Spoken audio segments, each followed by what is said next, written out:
Silakan. Izin, Pak. Nama saya Budi Sampurna, lahir tahun 54. Bangsa Indonesia tentu, dan sekarang ini saya menjabat sebagai guru besar di FKUI dan juga menjadi dokter DPJP atau dokter penanggung jawab pelayanan pada Rumah Sakit Cipto Mangunkusumo. Pendidikan sudah tahun 79 lulus sebagai dokter, kemudian menjadi spesialis forensik tahun 83 dan kemudian menjadi konsultan tahun 2005. Selain itu beberapa pendidikan tambahan dilakukan juga tidak di Jerman, di Universitas Bonn, kemudian di Jepang dan kemudian di Amerika. Sekarang ini selama bekerja beberapa kali menjadi ahli, tapi yang tahun 2011 sampai 2014, mulai tahun 2008 saya berada juga di Kementerian Kesehatan. Terima kasih. Ahli tadi menjelaskan bahwa ahli beberapa kali menjadi ahli. Artinya apakah ahli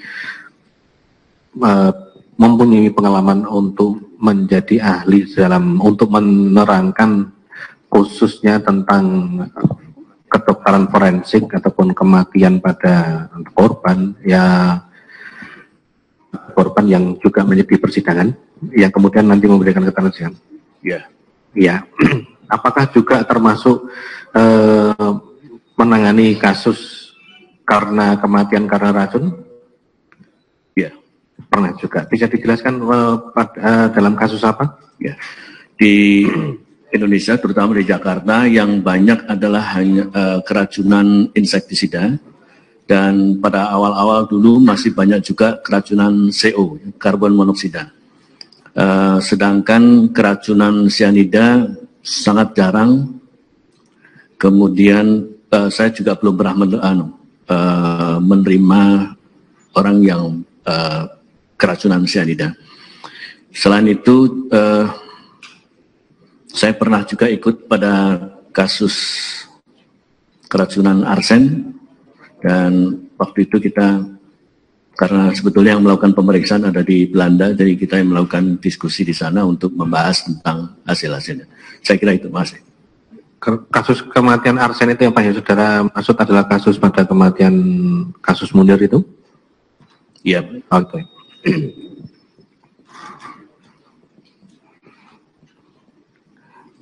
Pada kasus ini, apakah saudara pernah dilakukan atau memberikan keterangan di depan penyidik dan dibuatkan berita acara keterangan ahli oleh penyidik?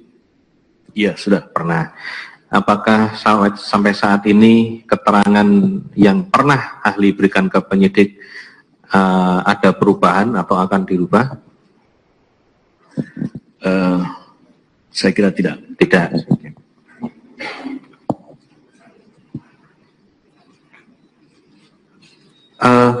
Ahli pada kasus ini, apakah ahli melakukan pemeriksaan pada tubuh atau pada jenazah korban? Tidak. Oh tidak, ahli tidak mau ikut melakukan pemeriksaan. Kalau begitu, apakah ahli juga mendapatkan data-data ataupun bahan-bahan untuk ahli berikan keterangan ketika di penyidikan? Dalam memberikan keterangan itu, apakah ahli menerima data-data? Kalaupun ada, mau dijelaskan data-data apa yang ahli terima pada saat di penyidikan? Pada waktu diperiksa penyidik memperlihatkan berita acara pemeriksaan terhadap dokter forensik yang melakukan pemeriksaan. Demikian juga memperlihatkan hasil forensik tadi.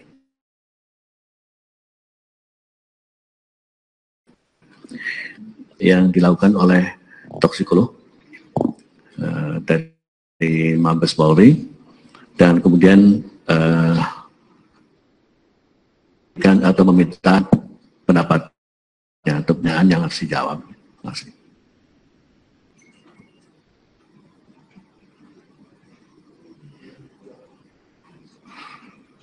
Setelah ahli mendapatkan data-data itu, mohon dijelaskan apa analisa ahli terhadap data-data yang diberikan oleh penyidik itu dan juga bagaimana kesimpulan ahli terhadap data-data tersebut. Mohon dijelaskan.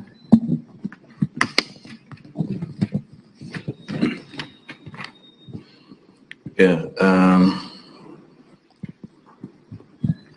yang pertama adalah waktu diperlihatkan kepada saya visum et repertum yang dibuat oleh Dr. Arief Wayono dan Dr. Slamet Purnomo. Kemudian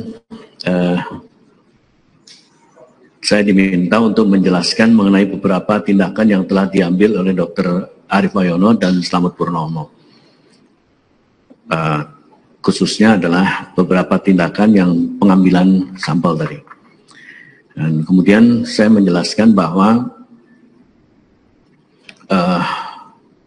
pada prinsipnya sebetulnya yang berwenang meminta pemeriksaan adalah penyidik dan yang menentukan apakah akan dimintakan pemeriksaannya itu jenisnya adalah pemeriksaan luar saja atau pemeriksaan otopsi, itu penyidik yang menentukan.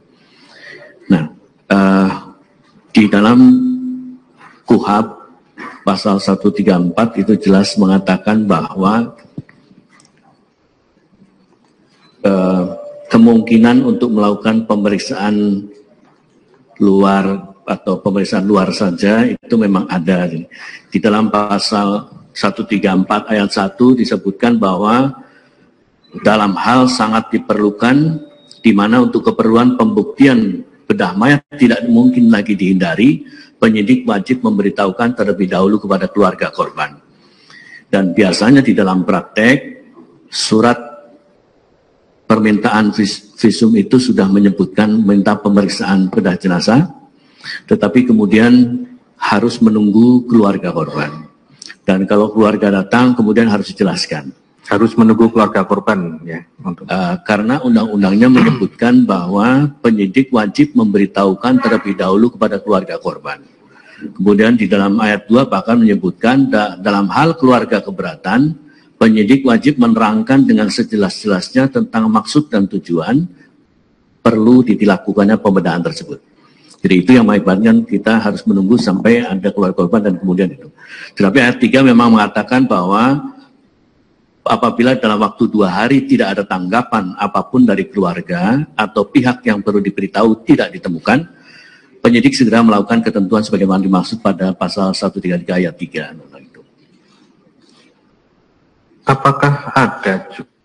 Apakah berarti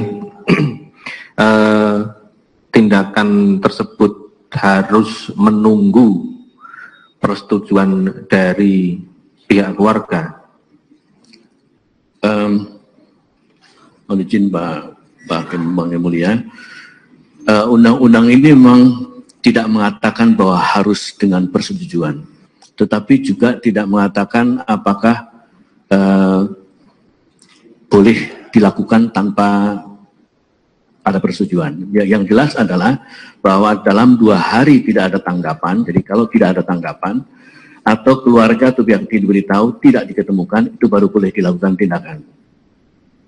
Jadi ini yang di dalam praktek memang kita kenal ada pasal 222 di KUHP yang mengancam pidana bagi orang-orang yang menghalang-halangi pemeriksaan mayat untuk kepentingan peradilan. Nah, di dalam praktek itu, tapi kalau nggak salah jarang sekali, hampir tidak ada orang yang dikenakan pasal itu. Terima kasih. Akan tetapi, maksud saya gini ya, meskipun tidak ada aturan yang mewajibkan tadi menurut pendapat ahli ya, harus dilakukan sebuah otopsi, itu di Indonesia tidak ada. Ya. Namun penjelasan apa yang mungkin ahli bisa terangkan ketika dalam praktek ya, di luar dari ketentuan pasal 134 yang ayat 2 tadi, 3334 yang tentang apabila tidak ada tanggapan maka penyidik kemudian bisa melakukan. Apakah itu juga merupakan sebuah diperlukan tidak adanya, maksudnya tidak diperlukan adanya izin? Ya, di prakteknya nanti kalau dalam 2 hari, jadi biasanya 2 kali 24 jam kita tunggu tidak ada keluarga yang hadir, juga tidak ada waktu kita tanyakan kepada penyidik lagi nggak ada, memang tidak ada keluarganya, maka terhadap mayat tersebut kita lakukan pemeriksaan. Oke.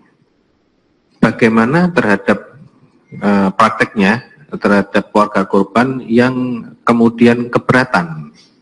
Tadi kan dijelaskan ada apabila keberatan maka penyidiklah yang wajib memberikan penerangan lah, memberikan penjelasan. Tetapi apa yang kemudian dilakukan oleh kedokteran forensik ketika keberatan itu ada dari pihak korban? Ya. Kalau terdapat keberatan, maka sikap kita adalah keluarga korban ini kita minta untuk menghadap pada penyidiknya lagi untuk mendiskusikannya lebih lanjut. Kalau kemudian ternyata menurut penyidik tidak diperlukan otopsi, maka biasanya akan keluar surat kedua yang mengatakan bahwa jenazah dapat diserahkan pada keluarga setelah dilakukan pemeriksaan luar saja. Seperti itu yang dilakukan. Kalau zaman dulu bahkan disebutkan kata-katanya adalah dicabut pemeriksaan dalamnya gitu. Jadi ada 2 model itu di dalam praktek. Masih. Tadi ahli menjelaskan ada pemeriksaan luar, ada pemeriksaan dalam. Ya. Apa itu pemeriksaan luar dan apa itu pemeriksaan dalam? Ya, pemeriksaan luar adalah pemeriksaan pada mayat yang menyeluruh dari atas ke bawah, dari dalam gedung, tanpa melakukan tindakan invasif pada mayat. Jadi artinya tidak melukai mayat. Tetapi pakaian dan seterusnya dibuka karena seluruhnya harus kita catat apapun yang terdapat di sana. Sedangkan pemeriksaan dalam adalah sebetulnya itu yang kita sebut dengan otopsi, yaitu melakukan pemeriksaan dengan cara membuka rongga kepala, rongga leher, rongga dada, rongga perut, dan panggul. Seluruhnya kita keluarkan untuk diperiksa, dan kalau diperlukan juga melakukan pemeriksaan pada anggota gerak. Tadi Ali menjelaskan bahwa pemeriksaan dalam adalah merupakan otopsi yang melakukan pemeriksaan pembukaan terhadap rongga kepala sampai dengan rongga perut antara lainnya, sampai dengan artinya semua dibuka. Dalam kasus ini, apakah pembukaan rongga kepala sampai rongga perut itu dilakukan? Tidak. Tidak. Apa saudara ahli tahu penyebabnya? Kenapa tidak dilakukan? Pada waktu pemeriksaan penyidik juga menjelaskan satu hal lagi tambahan, yaitu bahwa pada waktu itu keluarga korban keberatan kalau dilakukan pemeriksaan dalam atau pemeriksaan otopsi. Keberatan untuk dilakukan pemeriksaan dalam atau pemeriksaan otopsi. Dan kemudian antara penyidik dan keluarga korban melakukan diskusi, dan kemudian mereka membuat keputusan kalau begitu paling tidak mengambil atau dilakukan tindakan pengambilan sampel untuk pemeriksaan toksikologi. Apakah keberatan dari keluarga korban itu pada kasus-kasus kematian itu merupakan hal yang lazim di Indonesia ini? Lazim. Lazim. Ya, saya boleh menjelaskan bahwa di Indonesia atau di beberapa negara lain yang beragama, yang mayoritas beragama Islam dan beragama Yahudi, itu umumnya menolak tindakan otopsi. Sedangkan negara-negara yang Nasrani itu masih banyak yang melakukannya. Tetapi laporan tahun 2010 misalnya di berbagai negara Amerika maupun di Eropa terjadi penurunan angka otopsi. Jadi otopsi rate adalah jumlah mayat yang kemudian dilakukan otopsi setelah diminta dan disetujui oleh keluarganya. Jadi rupa-rupanya di hampir semua negara juga terjadi penurunan minat untuk dilakukannya otopsi. Apa alasan menurunnya minat atau apa, bisa dijelaskan? Disebutkan di sana banyak faktor yang mempengaruhi, terutama adalah bukan berubah, sebetulnya nilai yang ada di dalam masyarakat itu kemudian diadop gitu loh. Misalnya bahwa agama tidak terlalu mengizinkan itu, kemudian juga teknologi yang dianggap sudah maju, kemudian mereka juga meminta supaya itu dilakukan dengan cara yang lebih teknologi, menggunakan teknologi bukan dengan melakukan otopsi dan seterusnya. Tetapi angka-angka yang penurunan yang terjadi di negara-negara Eropa maupun Amerika, angkanya dengan jelas signifikan memang menurun. Nah, di Indonesia juga menurun, tapi agak berbeda memang kalau di Indonesia karena memang undang-undangnya juga lain gitu. Saya jelaskan bahwa di berbagai negara di Eropa dan Amerika itu dengan jelas mengatakan bahwa kasus-kasus apa saja yang wajib diotopsi. Sehingga kalau kita lihat mereka maka lebih mudah. Sebagian yang harus diotopsi karena pidana dilakukan, yang dia karena suatu administratif, jadi seperti di Jepang itu lebih mengutamakan pada administratif, itu dilakukan juga otopsi, sedangkan sisanya itu hanya sedikit atau yang tidak dilakukan adalah yang betul-betul tidak ada hubungannya dengan atau tidak ada kepentingannya melakukan otopsi, kira-kira begitu. Sedangkan di Indonesia kita nggak punya aturan itu, bahkan bunyinya kalau lihat di pasal 134 ayat 1 itu hanya kalau sangat terpaksa ya. Ya, artinya di Indonesia tidak ada aturan-aturan baik mungkin di lingkungan kedokteran forensik yang mewajibkan apabila ada suatu peristiwa ditemukannya mayat ataupun jenazah harus dilakukan otopsi, itu tidak ada aturan itu ya? Peraturan tidak ada, tetapi secara ilmiah kita paham betul bahwa untuk memperoleh sebab kematian yang paling mantap itu adalah kita harus melakukan otopsi. Cuma harus kita pahami dulu bahwa yang dimaksud dengan memperoleh sebab kematian yang mantap itu ada dua hal yang harus kita perhatikan.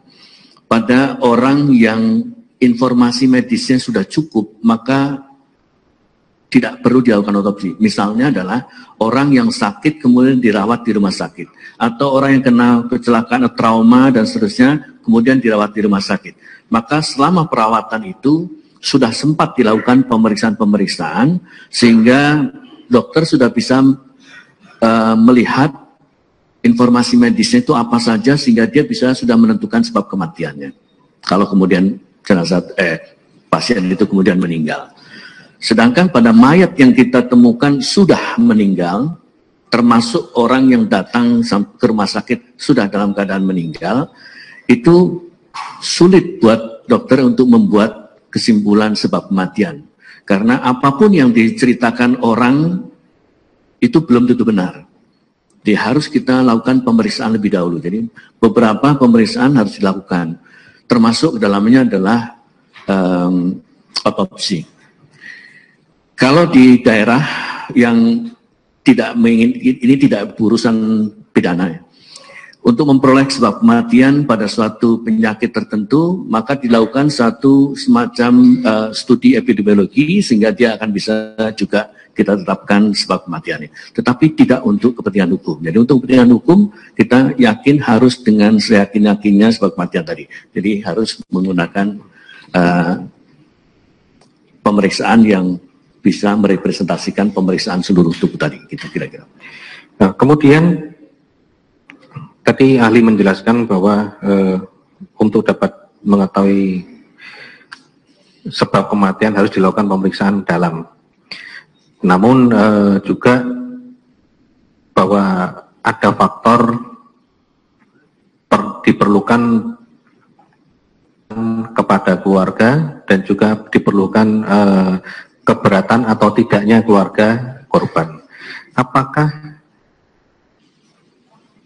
seorang dokter forensik bisa melakukan pemeriksaan forensik apabila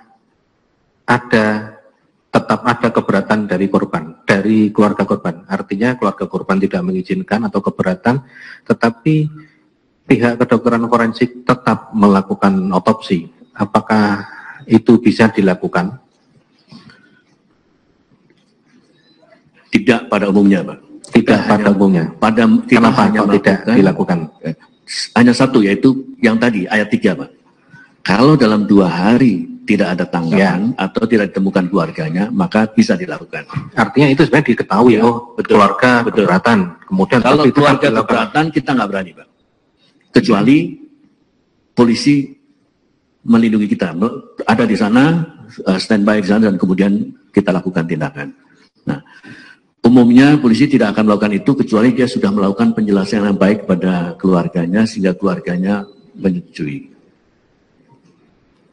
Ya, artinya mungkin meskipun tahap-tahap tadi sudah dilakukan, sudah dijelaskan, tetapi pihak keluarga tetap tidak melakukan, tidak memberikan izin atau keberatan. Itu apakah tetap dilakukan?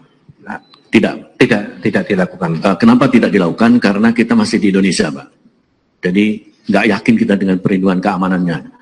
Di kedokteran forensik RSCM sudah beberapa kali dipukul, ada kekerasan dilakukan oleh keluarga korban. Bahkan ada suatu peristiwa yang sampai mengerikan sekali karena keluarga korban tadi menggunakan senjata tajamnya. Jadi ini adalah yang menurut kita ini tidak akan kita lakukan secara memaksa seperti tadi. Kecuali penyidik yang melakukan pemaksaan ini masih. Artinya tidak ada dapat yang diperoleh dari dokter-dokter forensik itu ya apabila tidak ada izin dari keluarga. Tetapi karena juga di Indonesia tidak ada aturan yang mewajibkan suatu kasus itu harus dilakukan forensik, begitu ya? Yang detail seperti di negara lain memang tidak ada, tetapi secara umum kan sebetulnya penyidik sudah bisa tahu kalau memang betul-betul diperlukan untuk kepentingan pembuktian, maka dia akan memintakan pemeriksaan dengan otopsi. Oke.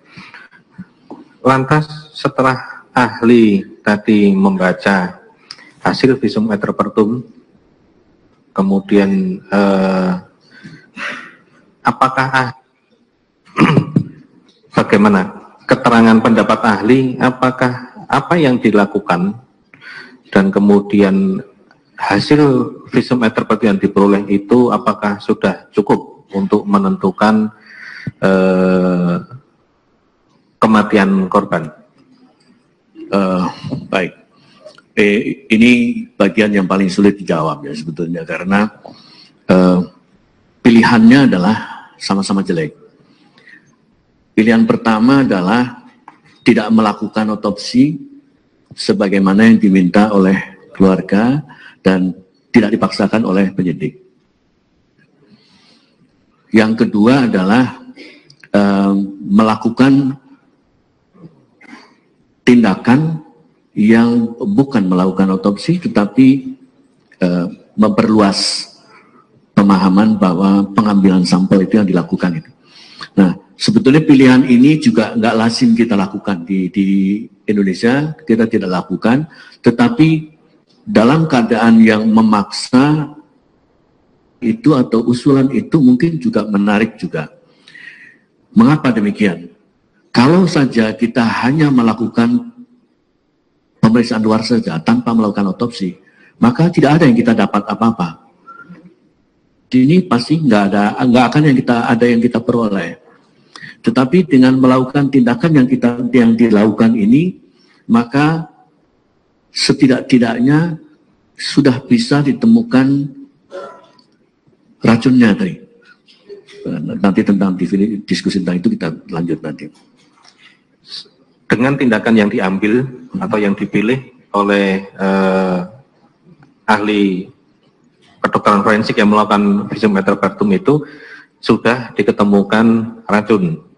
Apa sebenarnya yang mungkin ingin ditemukan pada kasus ini, atau kalaupun pada secara umumnya apa sih yang sebenarnya ingin ditemukan oleh kedokteran forensik dengan tindakan melakukan otopsi, dan pada kasus ini sebenarnya apa yang ingin ditemukan akhirnya untuk kemudian dilakukan tindakan-tindakan seperti yang dijelaskan ataupun yang tertulis di dalam visum et repertum. Sebelumnya yang menentukan mengambil sampel saja itu adalah penyidik. Dokter sebetulnya hanya melaksanakan. Nah, mengapa diambil keputusan seperti itu ya? Kalau melakukan pemeriksaan luar saja, kita tahu nggak mungkin ada apa-apa. Tidak akan kita temukan sesuatu yang bermakna ya. Sehingga kita melihat dari, atau mereka, bukan kita, tetapi para dokter itu dan penyidik mendiskusikan bahwa lihat peristiwanya, mereka menduga ada kemungkinan racun. Nah, saya kira itu semua orang mengatakan itu, seperti itu pada waktu itu ya, sehingga kemudian mereka mengambil kesimpulan bahwa kalau begitu setidak-tidaknya diambil bahan-bahan yang berasal dari organ-organ yang dilalui oleh racun tersebut.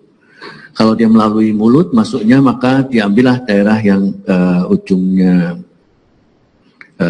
bawahnya esophagus atau kerongkongan, kemudian lambung, kemudian diambil juga hati, empedu, dan kemudian urin. Ada kesulitan pada kasus tersebut pada waktu dilakukan pembahasan itu karena korban sudah diformalin, jadi sudah diawetkan. Formalin itu akan mengganggu hasil pemeriksaan toksikologi. Saya kira sudah dijelaskan beberapa kali tentang hal ini. Dan ini mengakibatkan kesulitan bahwa darah tidak mungkin kita bisa peroleh.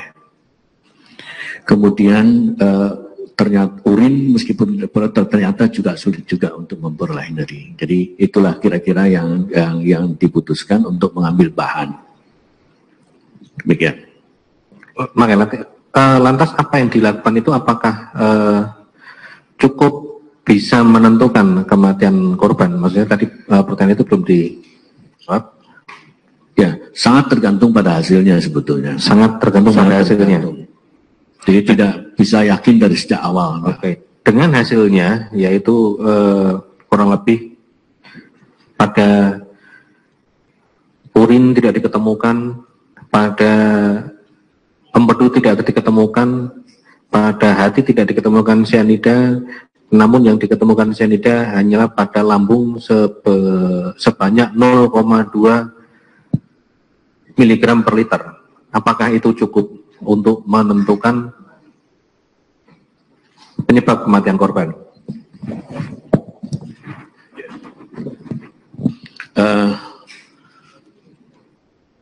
Sebetulnya secara garis besar, kalau kita menemukan suatu racun masih di dalam isi lambung, maka itu belum merupakan satu bukti yang bagus. Karena di dalam isi lambung itu berarti belum masuk ke dalam organ. Jadi secara teorinya itu tadi. Nah, hal ini menjadi momok buat kita para dokter forensik yang melakukan pemeriksaan pada mayat yang sudah ditemukan meninggal dari sejak awalnya itu. Jadi temuannya sudah meninggal. Sehingga satu-satunya